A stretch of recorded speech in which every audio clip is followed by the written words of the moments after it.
If you were to happen upon Benane Cave in Ayrshire, Scotland, you might be tempted to venture in to explore.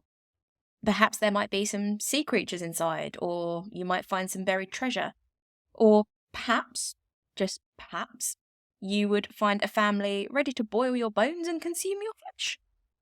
And as the 16 incestuous children tore apart your skin and bit down on your limbs, perhaps you would wonder why you hadn't educated yourself on the legend of Sawney Bean and his clan of cannibals.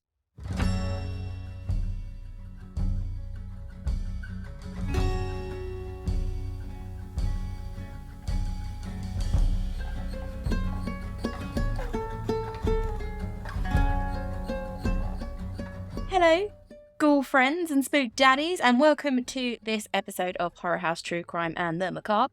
I'm Amy. And I'm Dom. And thank you so much for joining us. And right now, I'd like to invite you to just stop for a minute. Just stop whatever you're doing. Put it down if you're doing something with your hands. Just take a deep breath. Pause. Have a minute. I mean, Jesus is probably not watching, so don't worry. Find the nearest mirror, look into it, and say to yourself, God damn, I'm sexy. Just spend a moment in that thought. And then rejoin us.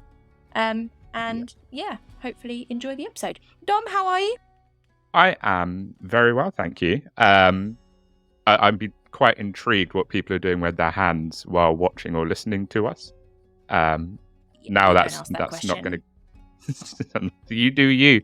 You do you. You do what you want to do with your hands. I'm not going to judge you. That's also not what I had in mind when I said that. Like, I was thinking more, knitting or... Apparently, I can't think of anything other than knitting. But knitting? Maybe that. What else do people do with their hands? Christ. Cooking? It might be cooking. Fair. Maybe. Or we've just got some freaky listeners. Who knows? But no, I'm good. I am looking forward to hearing about this tale. We haven't done a folklore episode in a minute, so something a little bit different, which is fun. I'm also wearing my new Exorcist t-shirt, so I'm feeling good. But yeah, I'm good. I've noticed. So we said before we went, came on and turned the mics on and all that jazz. That we've now got over 70 YouTube subscribers, which is pretty wild. Like, pretty crazy. I can't remember when was the first YouTube episode we did. It wasn't that long ago. Pass? I'm sure it was only like a few months ago. I don't think it was that. I think it was maybe a couple of months ago. Yeah, like it's sort of blown up a little bit. So thank you to everyone who has subscribed. We want to grow the YouTube channel. Obviously, people who don't watch YouTube or like the old school way of podcasting. I say that like podcasting is some relic that's like been out for decades and decades. The ones of you that are listening to us on the wireless, on the ham radio, trying to turn the dial to find the right frequency. Where don't worry, we're not like gonna just abandon audio episodes because the YouTube channel is blowing up. Do not worry. But yeah, it's nice that we've sort of took that leap into YouTube and it's paying off so far, which is very exciting. So that was my spiel. That was my housekeeping for the week. Good spiel. Thank you. It might be one of my favorite spiels. That's also a very good word. Spiel. I feel like we're saying it too much now. It's got a bit weird. Spiel. What was that word you were saying like on a recent episode? I can't remember, but you said it so many times that like it lost. I don't know. I do it a lot, to be honest. I kind of get a bit like attached to a word and I just keep repeating it until it loses all meaning, which spiel has now done. And there's a very good chance that it's going to happen in this episode as well, because there's some words that they only have one meaning. There's only one word for these things, so I might say them quite a lot. So apologies in advance. Is it going to be cannibal by chance? No. Oh my god! What gave that away? I mean, it might be. Who knows? Who knows? Anyway, Dom, have you heard of Sawney Bean? Have you heard of the man, the myth, the legend, or is this completely new information? This is completely new information, and it legit is not. It's not a. This is completely new information. Yeah. This genuinely is completely new information. Yeah, that's good. That's good. I always like it when I find things that you don't really know about, because if I get it wrong, you won't notice. No, wait, sorry, that's not the reason. I mean, no, I just like giving you, new stories that you haven't heard of. And this is one that I've known for years because I'm half Scottish, and it's one that a lot of Scottish people know. And it's like a bit of a spooky tale that a lot of kids are aware of and told, and it's all just a bit creepy and spooky and folklore and all that kind of stuff. So I'm very excited to share it with you. I know, right? Absolutely. Are you ready to hear the tale of Sawney Bean? Yes. Tell me about these cannibals. I can't wait. Cannot wait. These cannibal bitches. Okie doke. These cannibal bitches. Cannibal ass bitches. The the tale, the legend of Sawney Bean, or Alexander Bean. Sawney is a shortened version of Alexander. Begins in the 1500s in East Lothian in Scotland, where Sawney was born. His father was a ditch digger and a hedge trimmer, which I had to say very slowly quite a few times before starting the episode, because if you say it too fast, it all kind of merges into one. But yeah, basically he did those things. Thank you. He was a ditch digger and a hedge trimmer. Nice. You almost said dick something then. That was almost. I wasn't going to highlight what the potential problem with me saying that was, but when I did read it out loud the first time, I did say dick multiple times, and he's not a dick digger, because that's not a thing. Dick digger. And when you put dick digger together with hedge trimmer, it makes you sound like you're some sort of like manscaping, pubic hair person. So no, he does ditches. Sponsor. I said the word. Now you have to sponsor us. That's how it works. No, he dug ditches and he trimmed hedges, and that was his job. Okay. Sawney tried to take up the family trade, but very quickly realised that he was not fit for that kind of work, and he was not a dick digger or a ditch digger or a hedge trimmer. He didn't want to be any of those things. Fair enough. Yeah, fine. Fair enough. He left home with an allegedly vicious woman named, or nicknamed, Black Agnes Douglas, who apparently shared his inclinations and was accused of being a witch. Which, in this day and age isn't that bad, but back then, in the 1500s, not ideal. Yeah. Yeah. I mean, back then, if you sneezed, you would probably be accused of being a witch, to be fair. Well, yeah.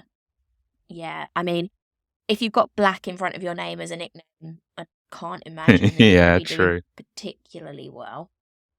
But nonetheless, she shared his ideals that perhaps the straight and narrow life just wasn't for him, and he wanted to do something that was a bit less manual and a bit more illegal, I think is the best way of describing it. Horrific might be another, but we'll get into it very shortly.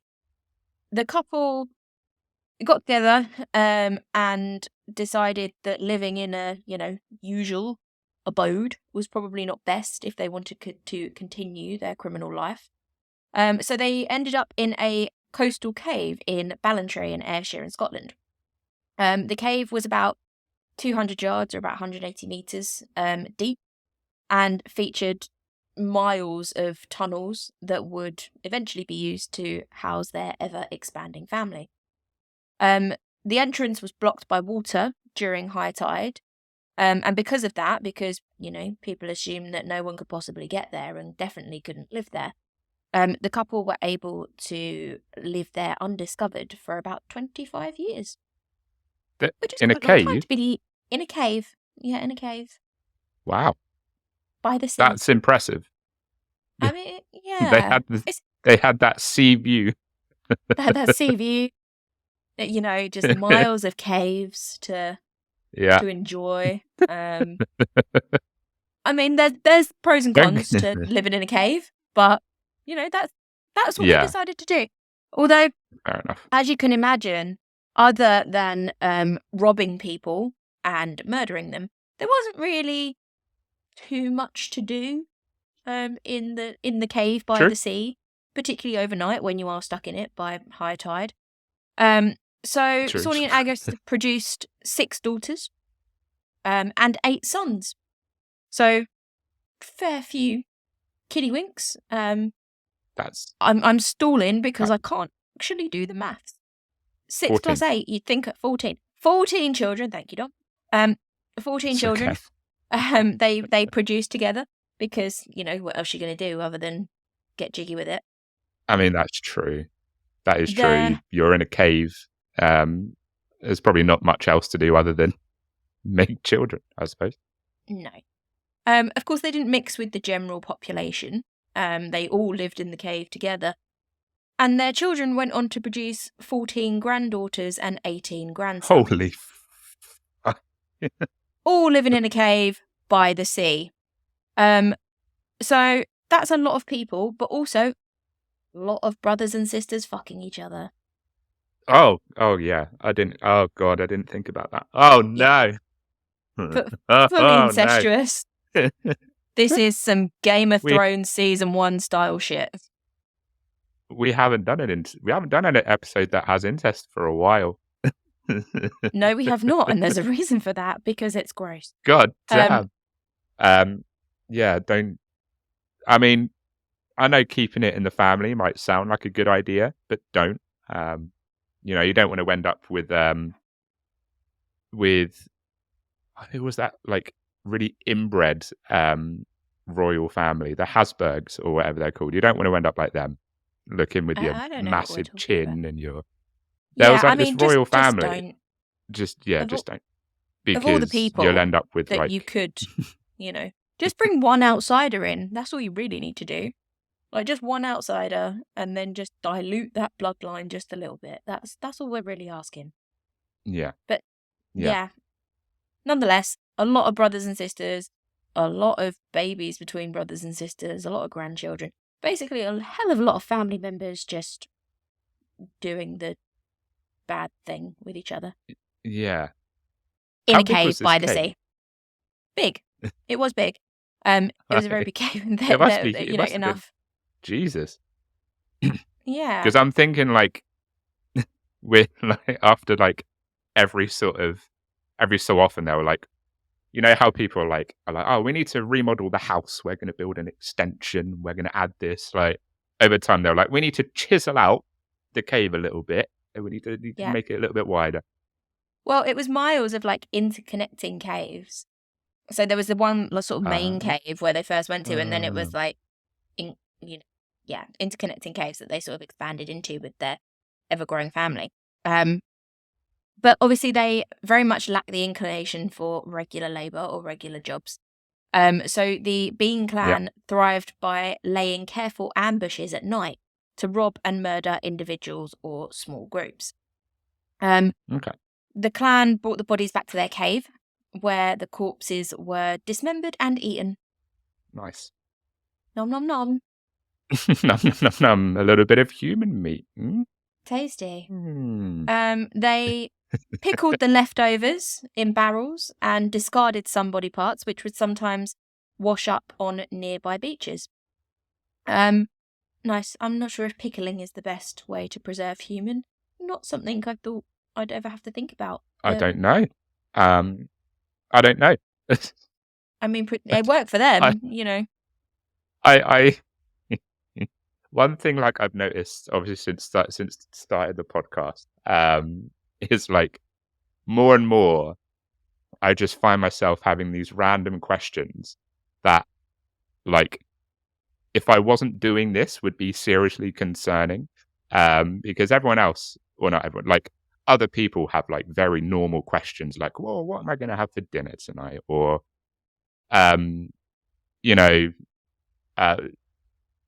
I need to go to the shops today? Or should I get a dog or something normal? And then our sort of questions are, I wonder why they pickled these body parts. Yeah. Yeah, I mean, it is anyone genuinely else would quite be like, strange. There's a lot. We're the asking the questions that important you ask us. questions. We're We are. asking these questions so that the listeners don't have to, and we need to remember that we're doing a public service. Did they want the questions asked? No. Does anyone need the answers? Also, no. Are we asking them anyway? Yes, we are. Yes, we are. Yeah. What happens to you as a podcaster in the true crime sphere is you start thinking of some very interesting questions that, if you vocalize them to non-true crime friends would be a little bit worrying. Yeah, I actually think one of my favourites in that sort of line of questioning was when we were doing the Robert Picton episode, and we were like, I think one of the questions that came up was, how the hell are you going to get a whole hand inside a skull? Because it just doesn't fit. Oh, yeah. See, before doing this and before hearing that episode, that would have never crossed my mind. No one would ever have thought of that. It's just not a sensible storage solution for your excess hands. It's not. It really isn't. It's not. Sorry, that was a tangent. Oh, yeah. So yeah, they discarded the body part on local beaches, which, whether it was intentional or unintentional, was actually quite a good strategy, because it ended up being that villagers obviously found those body parts, but would assume that animals were attacking travellers and, eating them and, discarding the body parts. So that proved to be quite a wily strategy if it was intentional. Yes. The body parts and the disappearances did not go unnoticed by the local villagers, but the Bean clan stayed in their cave by day and only took their victims at night. So they were so clandestine that the villagers weren't even aware that there were basically an entire family of murderers living nearby, because they assumed no one could possibly live in the cave, and no one ever saw them unless they saw them and then became dinner. So, there was no one to suspect. Yeah. Yeah. As local people began to take notice of the disappearances, several organised searches were launched to find the culprits. One search took note of the cave, but the men who were looking into it refused to believe that anything human could live in it. Obviously, just a cave in a cliff by the sea, wet the majority of the time, cut off by high tide a lot of the time. So they just didn't think that, a family, particularly with children, could possibly live in it. Frustrated and in a frantic quest for justice, the townspeople hanged several innocent people, that they suspected. This was before the times of DNA or, dental record matching, because I'm sure there were bite marks in the leftover limbs. But before all of that, they hung several people. But the disappearances continued. Suspicions often fell on local innkeepers, mostly because they were the last people to have seen these travelling people alive before they went missing. And obviously they had to quite often prove their innocence and kind of explain where they had been before they had disappeared. Poor innkeeper. Few people. The poor innkeeper's just like, I know he didn't pay his bar tab, but I didn't eat him. Like, come on. Yeah. Like, God damn. That's too far. God damn it. I'm trying to run a business. Yeah. There's only so far I'm willing to go to get my bar tab. And chowing down on a brother just it's too far. It's not in my diet, sorry. No, it's not a nutritional category that I particularly need. One night, the Bean clan ambushed a married couple riding back from a fair on one horse. The man happened to be particularly skilled in combat. The man was particularly skilled in combat. There we go. We got there in the end. So he definitely held off the clan and used his sword and pistol to, sort them out, basically. However, the clan did unhorse the wife, and she fell to the ground. The women in the Bean clan killed the wife, cutting her throat and sucking her blood. And they also pulled out her intestines. Which, do you know what? I'm just going to say it. If I was going to pull something out of a human, I think I'd go for the intestines too. It's probably, I was about to say, the most pullable thing to pull out of someone. I don't know if that's medically accurate or not. I think so. But that's pretty hardcore. Also, going back to the guy who was quite skilled in combat and like held him off with like the sword and the pistol and stuff. When you were saying that, I just got pictures of that meme where it's like, call an ambulance, and like, it's like hunch over, is like, but not for me, and then he just like, kicks these people's asses. Yeah. I don't know if you know like the video that I'm talking about, but that's immediately what I thought of. We're saying he's, great at combat or whatever. He did okay, but his wife is getting her intestines pulled out, so he's not doing incredibly. No, I'd give it a 6 out of 10. True. Could do better. Stop them pulling out your wife's intestines, and then you might have done better. But you're failing on that one. I'm sorry. Yeah, I mean it's a pass, but it's not a distinction. That's just sorry about it. C plus. Too much intestines were pulled. Too much blood was sucked. It's a fail.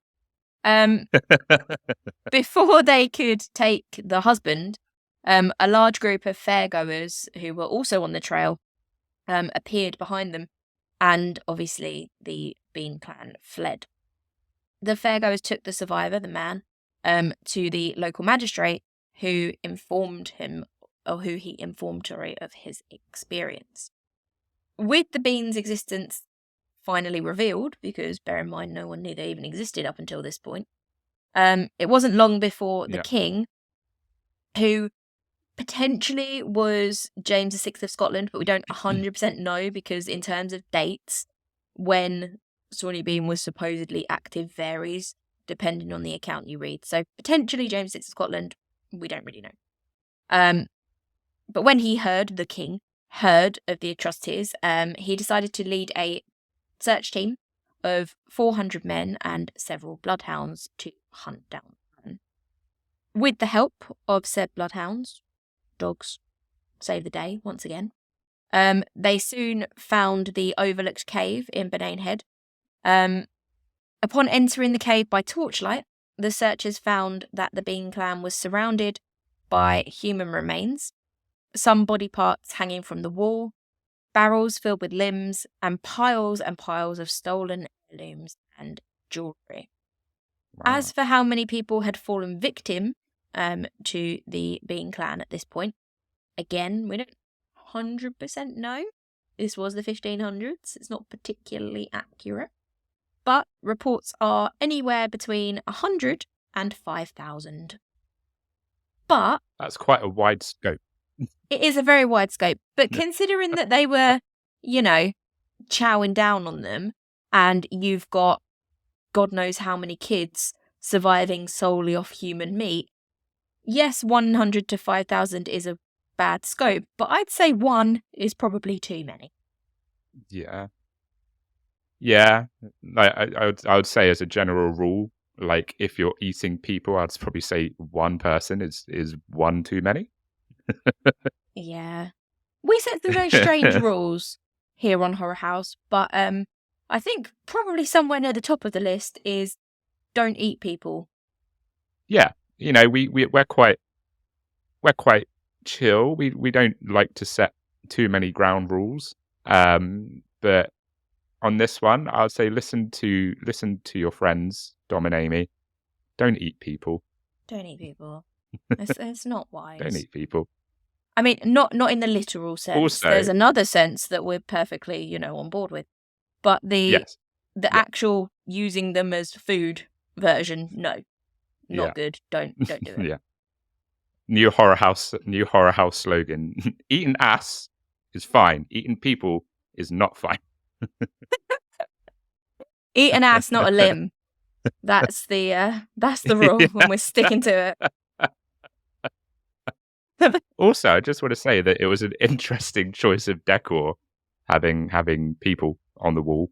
Not sure I could go on Etsy and do that myself, but then what else are you going to do? I mean, you've got to brighten up the cave somehow, and all you've got to hand is heirlooms and dead people. I mean, you've got to stick something on the wall. True. Also, as well, another case in point as to why dogs are superior to cats. That's gonna our subscriber base is now going to plummet. I mean, it's true. Cats. Dogs are better than cats. That's just the honest truth. It's true, but whatever. If you're cat people, welcome. We welcome you. We just welcome you slightly less than the dog people. Sorry about it. So, good old bloodhounds, they found the Sawney Bean clan in their little cave, surrounded by the bones and bits and pieces of their previous victims. Now, at this point, there's two versions of events following their discovery and around their capture. The most common of the two, the one that was more widely noted, is that the Bean clan was captured alive. All 48 of them at this point. Now, bear in mind, all 48 of those people came out of two people. That's a lot of... we're not even going to talk about incest anymore. Basically, there was a lot of it. But it's sort of overshadowed by the fact that they were all surviving off human flesh. So, it's swings and roundabouts at this point. Yeah. 48 people coming out of two is a crazy ratio. That's a lot of really long chins, really pronounced overbites, funny shaped heads. Yeah, that's webbed feet. It's not what you want. I can't imagine that they were a particularly attractive clan. But Probably I mean, not. Even if you take away all of the incest and just the pure inbreeding of this family, they all live in a cave, so they're not going to be particularly, stunning. Yeah. No, they're going to be a bit feral, aren't they? Bit feral, bit, I would assume, moist. Because, the cave. Oh. Just not. Yeah. The cave and all the inbreeding. The cave and the inbreeding, everyone's just a bit soggy. Oh, God, I'm grossing myself out. Too far, Amy, too far. Oh, no. Sorry. I'm sorry. I don't say that's too far very often, but I think even for me, that's kind of where I would say. The words came out of my mouth and I immediately regretted it. Anyway, all 48 of them came out of the cave and gave up without a fight. They were taken in chains to Tolbooth Jail in Edinburgh, and then transferred to Leith or Glasgow, where they were promptly executed without trial, as people saw them as subhuman and unfit for one. Sawney and the males of the clan had their genitalia cut off and thrown into fires. And after this, their hands and feet were severed and they were left to bleed to death. This happened with Sawney last, and during his bleeding to death portion of the execution, shouted his reportedly dying words, which were, quote, "It isn't over, it will never be over." I mean... That's hardcore. It is. But at the point where you've got no hands, no feet, definitely no cock, and you're bleeding to death, I think it might be over. I mean, I admire the determination. Like, he's got intestinal fortitude, I'll give him that, but I think at that point, I think it might be a bit over. I don't know where you can go from having your hands and, cut off and yeah. I mean, this is the first time I've ever thought of the end of that story as inspirational.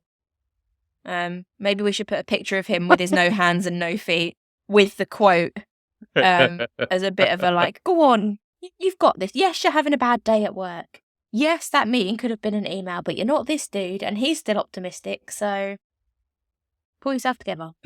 That is true. That is true. If you've got live, laugh, love on your wall, take it off. Whack a photo of this dude up as he's bleeding to death and's got no limbs, and his quote at the bottom. That's all you need. You don't need a live, laugh, love poster. You don't. You really and also, don't. if you've got a live, laugh, whatever, I can't remember now what it is. Live, laugh, love. Live, laugh. I don't know. You've said it too much. It's happened. That thing's happened. You've said it too much, and now it sounds weird. I think it's live, laugh, love. Live, laugh, love. Live, laugh, love. If you have got one of those, what the fuck are you doing here? Yeah. Yeah, that's very true. This isn't for you. Sawney Bean's last words, far more inspirational, whack that on a poster. But after watching the men die, Agnes and the females of the clan, including the children, the younger children, were tied to stakes and burned alive. So that's the first version of what happened when they were discovered. Again, generally the one that's A, more widely believed, and B, generally more told, because it's just a bit cooler, isn't it? A bit more scary if you're, looking to spook the kids. The other version is that they were found in the cave and gunpowder was placed at the entrance, which was then detonated, and the entire clan faced suffocation and died that way. Which just hasn't got that same bit of pizzazz to it, No pizzazz. There is no panache. No. Where's the style? There's just no. It's no. It's all bang and no buck. We want, we want a good story here.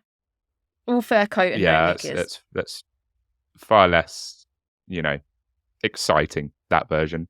Yeah, it's a lot less satisfying. It's the premature ejaculation of executions.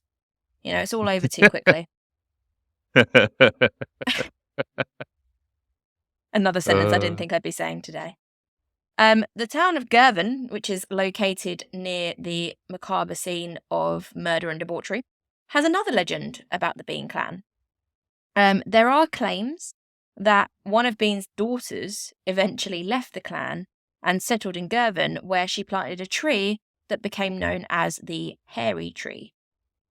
After her family's capture and exposure, the daughter's identity was revealed by very angry locals, and they decided to hang her from the bough of the hairy tree.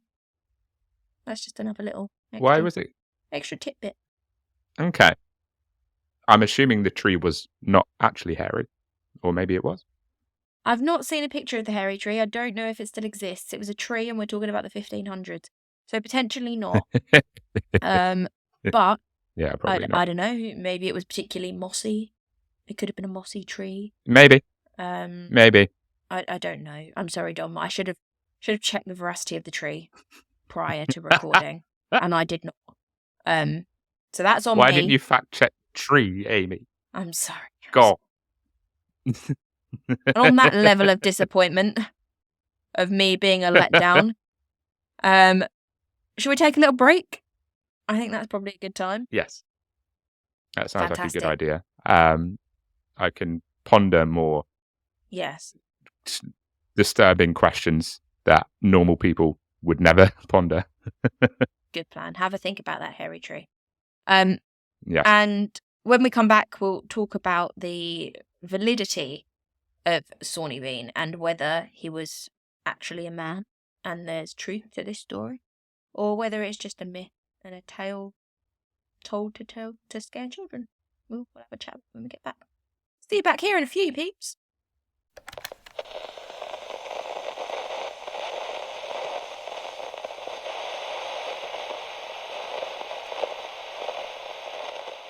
Welcome back. Thank you for joining us for part 2. We learn a lot about Sawney Bean in the first half, but the question remains, was he a real man, or was he just a legend, a folklore, a story to draw in tourists? What do you reckon, Dom? Do you think there's any truth behind a 48-strong incestuous clan that chowed down on any passerby that happened to stumble across them? Yeah, in their duplex cave, ensuite bathroom and everything. I was watching a a Simon Whistler video the other day. It's been a few episodes since I brought up Simon Whistler. I thought I should bring him up again. Yeah. And he was talking about like a legend of some sort, and he said that, you know, legends and myths, there's always sort of an element of truth, or they start from some element of truth and then they just get overblown and added, and then it becomes a myth. But at the root of it, there is some truth. So maybe, you know, that's the case in this one, where there is a kernel of truth, but it's just been overblown. And, you know, like, you know, you said during the break that it's something that is told to a lot of tourists. So, you know, maybe that's got to it as well, where there is a kernel of truth, but it's now become this big legend, you know, that tourists are told to sort of amp up, you know, the myth. So I would say there's probably maybe some element of truth to it, and it's just been added over time, and it's just become a legend or a myth. Yeah. Well, you know, let's have a chat about it. Let's see what the sources think and the people think. Obviously, there's no denying that there were reports of washed up body parts on the beach at the time, and also extensive reports of missing people. I say extensive, a few have survived. But there's still a lot of debate about whether or not this was down to himself, or if there was indeed a clan, or anything like that. A 2005 article by Sean Thomas notes that historical documents, such as newspapers, diaries, that sort of thing, during the era in which Sawney Bean was supposedly active, make no mention of his name or his appearance, his physique. It also doesn't mention that many disappearances of people. There's one or two, and those people were obviously people that you would kind of expect to be put into history, like, you know, notable people. But in terms of just, you know, travellers or anyone else, there's not really that much mention. Additionally, Thomas notes inconsistencies in the stories, but speculates that kernels of truth might have inspired the legends. There are contradicting beliefs as to when the atrocities occurred. Some people think that this was the early 15th century, other people think it was later. Thomas explains that while many believe Sawney Bean's reign took place during the 16th century, others believed it could have even potentially occurred centuries before. You know, we're talking 13th, 14th century. The author also makes a claim that it's likely that the legend was embellished and altered over time to become more relevant to readers. We get increasingly harder to shock as we get further and further exposed to media and things like that, and that was still the case back in the 1500s. So maybe it's just been added to provide a bit more shock factor and sell storybooks about it and newspapers and magazines. That's certainly possible. Yeah. You know, and like I said, there was probably a kind of truth. And I think with you know, some mythological figures, or some folklore legends, or you know, whatever you want to sort of label it, you know, the person does exist, you know, but stuff's been added. You know, for example, Jesse James is viewed as this, you know, mythic figure, this Robin Hood,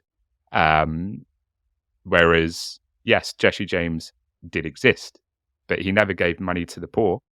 You know, that's just a thing that's added to his legend as this, you know, legendary Robin Hood figure. So, you know, like he Jesus. might have existed. Sorry, Dom. Apologies, I just had something caught in my throat there. I'm so sorry about that.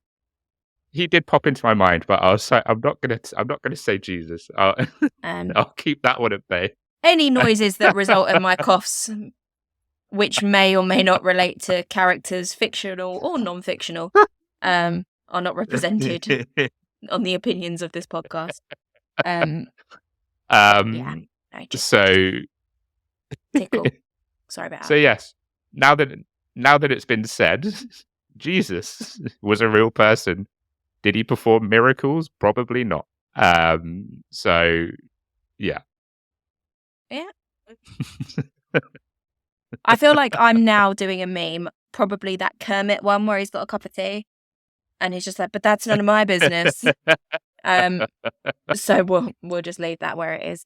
We don't want to further. But, we've already pissed off the cat lovers. As soon as you piss off the Jesus freaks, the Christians as well, you know, we're going down a bad path. So let's just stop it there. Yes.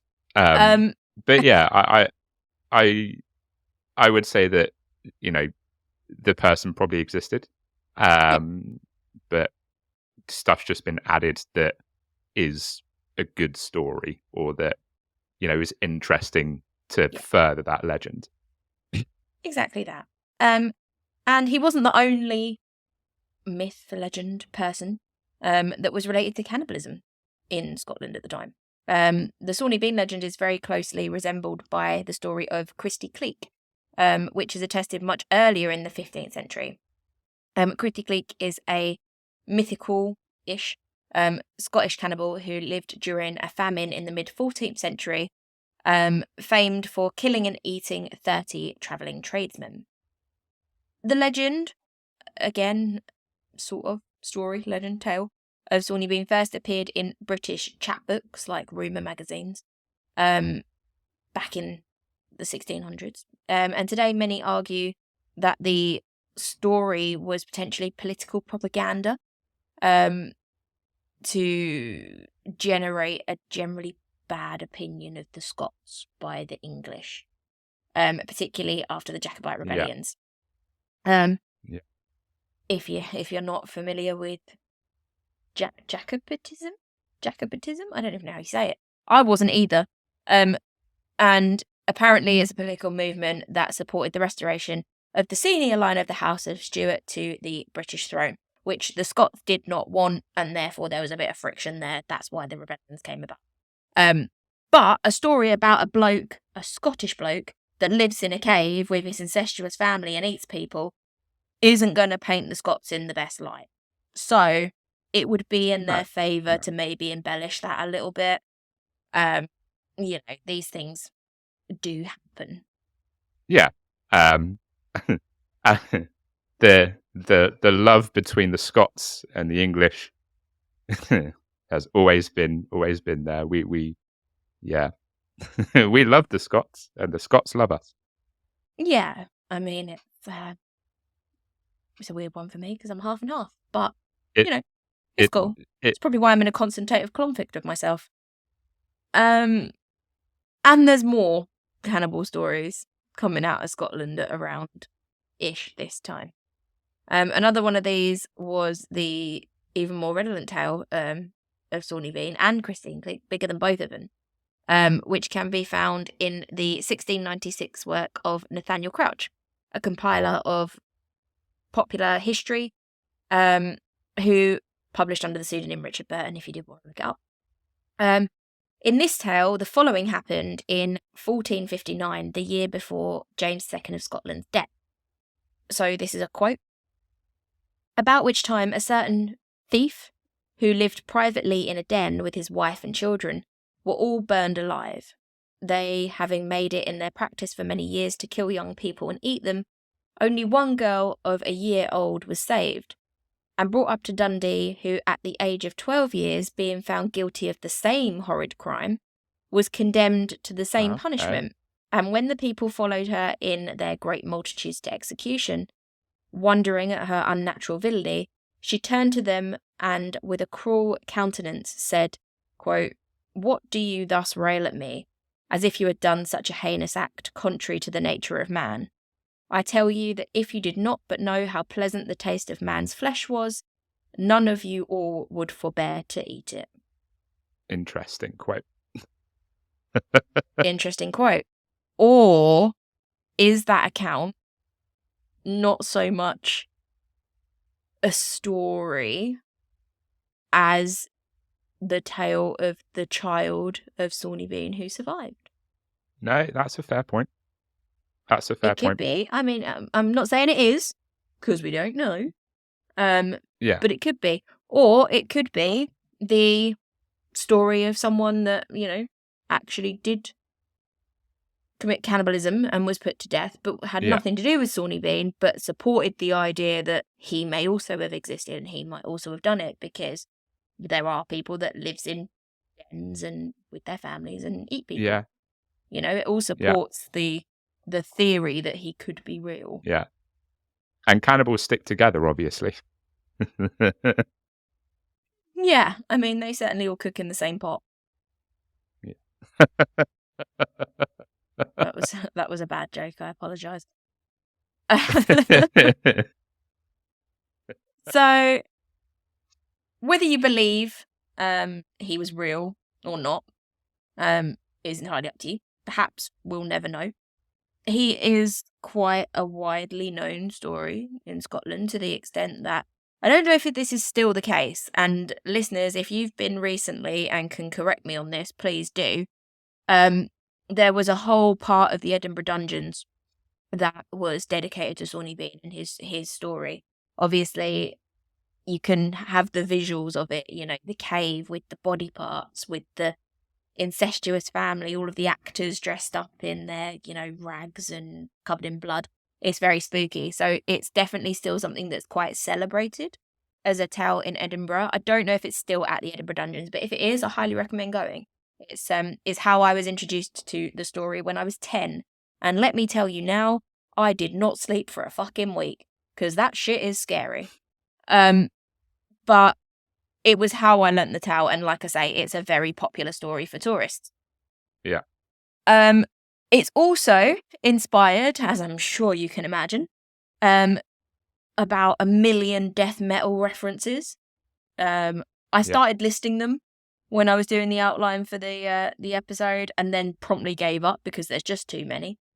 And it would have taken me ages. But most notably, the one that I will definitely mention, because I think it's definitely worth mentioning, is that Sawney Bean and his tale was the inspiration for Wes Craven when he made The Hills Have Eyes. No, that makes sense. Oh, Yeah. God, yeah. So, yeah, I mean, there's no real end. I mean, the end was that they were all executed. We did that in the first half.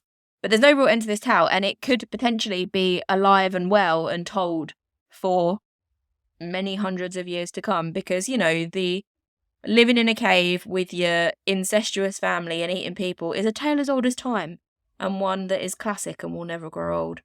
And on that note, I will end my telling of the tale of Sawney Bean and say, Dom, what do you think? How do you feel about it? Did you like my little introduction to Scottish folklore? Good place to start, right? Cannibalism. A tale as old as time. The Disney movie Sawney Bean coming soon. Certain as the sun rising in the east, I will eat a leg. I found that fascinating. We mentioned it before we started recording and mentioned it during the break. Folklore and myths and legends are always, just such good stories to tell and good stories to listen to. And obviously, I don't know any Scottish myths and legends, and I do now. I know one of them, which is good. So yeah, I found that extremely interesting. And like I've said a few times, there probably was some element of truth, whether that's Sawney Bean existed, but stuff has been added over time. But either way, it's still extremely interesting, regardless of what's fact and what's fiction, because everyone loves a good story. Exactly. And this is and it is a great story.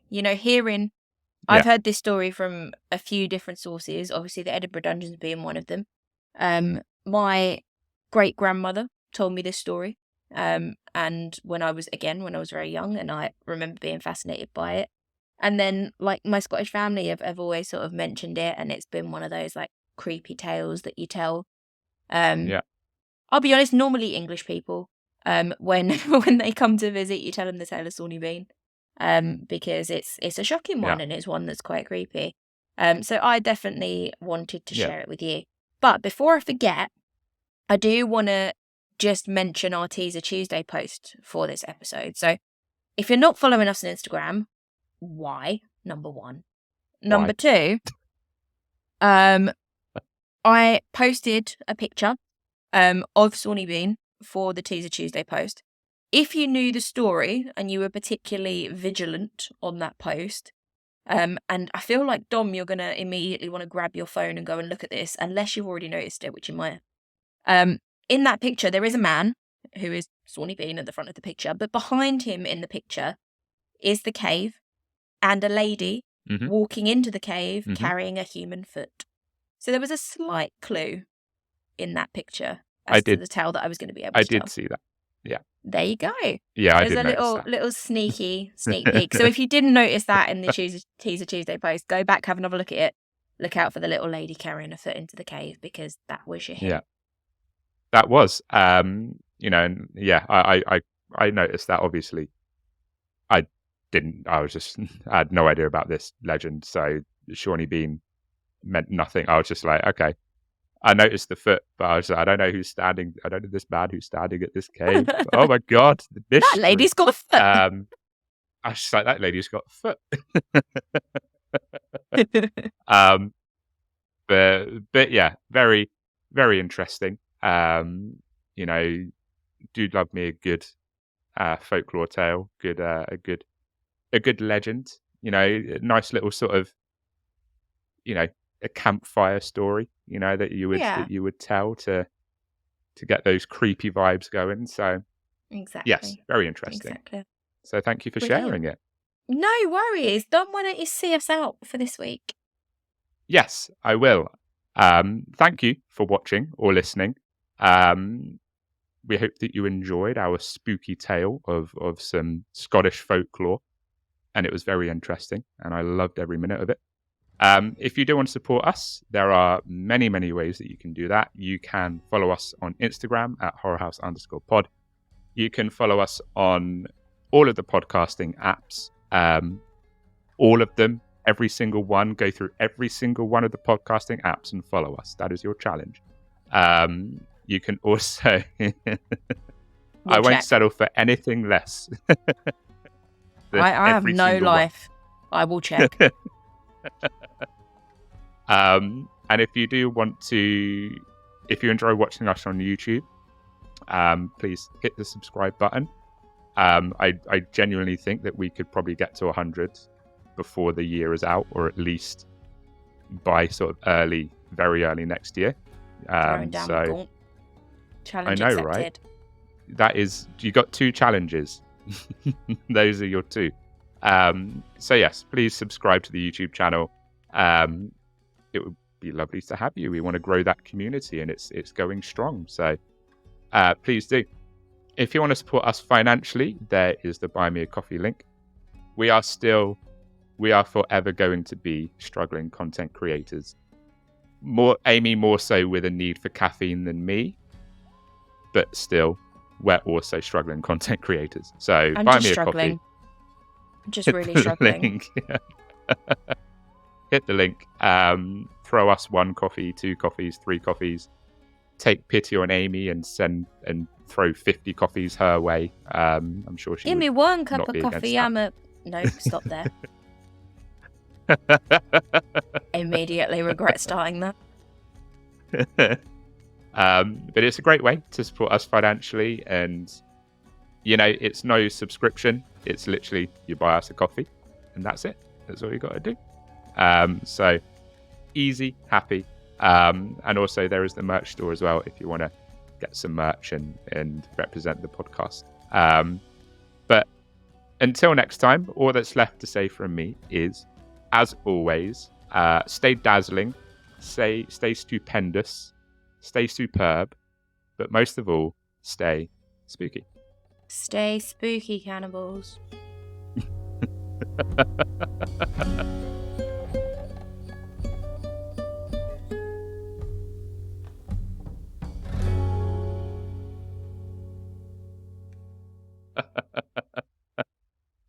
Stay spooky, cannibals. New merch, eat arse not limbs. New merch. I need to. Yeah, I eat need to arse, not see it. limbs. I need to wear it. I need people to ask me about it so that I can eat their faces.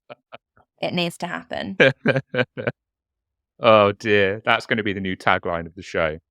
Eat arse, Absolutely. not limbs. I think we should change the name, to be honest. Like, what? To just eat arse not limbs, and then every week we'll just not refer to it ever again. How is your rebranding going? What rebranding? We didn't rebrand. There's no rebranding. What are you talking about? Wait, shut up. While we're chewing on a limb, just a leg. Disclaimer: we're not cannibals.